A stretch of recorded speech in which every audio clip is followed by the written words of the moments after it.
आणि व्यसनाचा फास एक भावनिक साथ. मित्रांनो, आज 28 तारीख रक्षाबंधन. आज बाहेर संपूर्ण देशात बहिणी आपल्या भावाच्या मनगटावर प्रेमाने राखी बांधत आहेत. आणि तुम्ही कुठे आहात? तुम्ही एका व्यसनमुक्ती केंद्रात. आजच्या दिवशी एका भावाने बहिणीच्या रक्षणार्थ तिच्या पाठीशी खंबीरपणे उभं राहायचं असतं. पण इथलं सत्य आणि भयानक आरसा तुम्हाला सांगतो की जो भाऊ स्वतःला एका दारूच्या बाटलीपासून किंवा नशेच्या पुडीपासून वाचू शकला नाही, तो आपल्या बहिणीचं रक्षण काय खाक करणार. आज तुमची मनगट रिकामी आहे, कारण तुम्ही या मनगटावर राखीचा पवित्र धाग्याऐवजी व्यसनाच्या बेड्या स्वतःच ठोकून घेतल्या आहेत. हा विचार आज तुम्हाला आतून अस्वस्थ करत असेल, आणि तो करायलाच हवा. आपल्याकडे एक म्हण आहे, कुंपणाने शेत खाल्लं तर दात कुणाकडे मागायची. व्यसनात असताना आपण आपल्या कुटुंबाचे, आपल्या बहिणीचे रक्षण कमी आणि भक्षक जास्त झालो होतो. कधी आठवा ते व्यसनातले मागचे रक्षाबंधन. बहीण प्रेमाने ओवाळायला ताट घेऊन उभी आहे आणि भाऊसाहेब फुल नशेत झिंगत आले. बहिणीने ओवाळताना 500 रुपये ओवाळणी मागितली तर त्याच्या खिशात 5 रुपये नसतात, कारण याने रात्री सगळे पैसे गुत्त्यावर बारवर ओतून आलेला असतात. उलट निर्लज्जपणे हा बहिणीलाच म्हणतो, अगं ताई, आज सण आहे, 50 रुपये दे ना, एक क्वार्टर मारून येतो. काय ही अवस्था.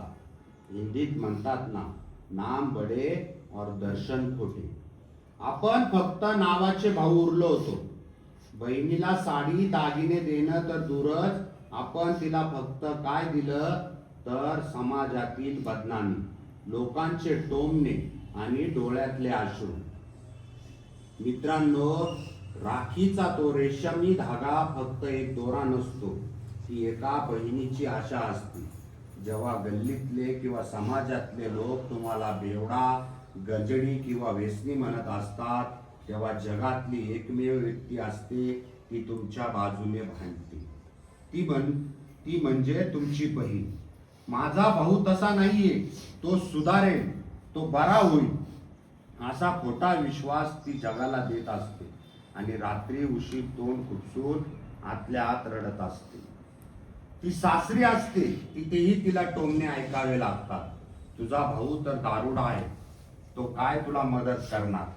विचार करा, तुमच्या व्यसनाने त्या माऊलीचा स्वाभिमान कसा पायाखाली तुडवला गेला. एक भाऊ म्हणून आपण तिला आधार देण्याऐवजी तिच्या छातीवर व्यसनाच्या आणि बदनामीचा मोठा दगड ठेवून दिला.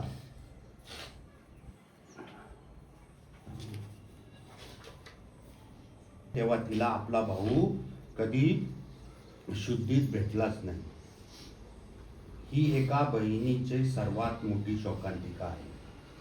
पण मित्रांनो, आज जर तुम्ही SNBT केंद्रात आहात तर दुःखी होऊ नका. आजचा दिवस हा तुमच्या आयुष्यातला मोठा टर्निंग पॉइंट आहे.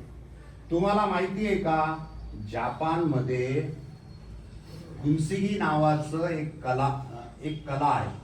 तिथे एखादं मौल्यवान भांडं फुटलं तर ते फेकून न देता सोन्याच्या रंगाने पुन्हा जोडतात, आणि ते फुटलेलं भांडं आधीपेक्षा जास्त मौल्यवान आणि सुंदर दिसतं. तुम्हीही व्यसनाने आतून फुटला होता, पण SNBTची ही रिकव्हरी प्रोसेस तुम्हाला सोन्यासारखं पुन्हा जोडत आहे. आज जरी बहीण राखी बांधायला समोर नसली तरी इथून रिकव्हरी होऊन बाहेर पडणे आणि ताई, मी इथून पुढे आयुष्यात कधीही नशेच्या थेंबाला हात लावणार नाही, हे वचन तिला देणे, हे जगातलं सर्वात मोठं रक्षाबंधन गिफ्ट ठरेल. तिला साडी चोळी नकोय मित्रांनो, तिला तिचा जुना, निर्व्यसनी आणि खंबीर भाऊ परत हवा आहे. आज ठरवा की आता तो जुना व्यसनी माणूस कायमचा मेला. आता इथून असा भाऊ बनून बाहेर पडायचं, ज्याच्याकडे बघून बहिणीची छाती गर्वाने फुगेल, जो तिच्या संकटाची ढाल बनून उभा राहील.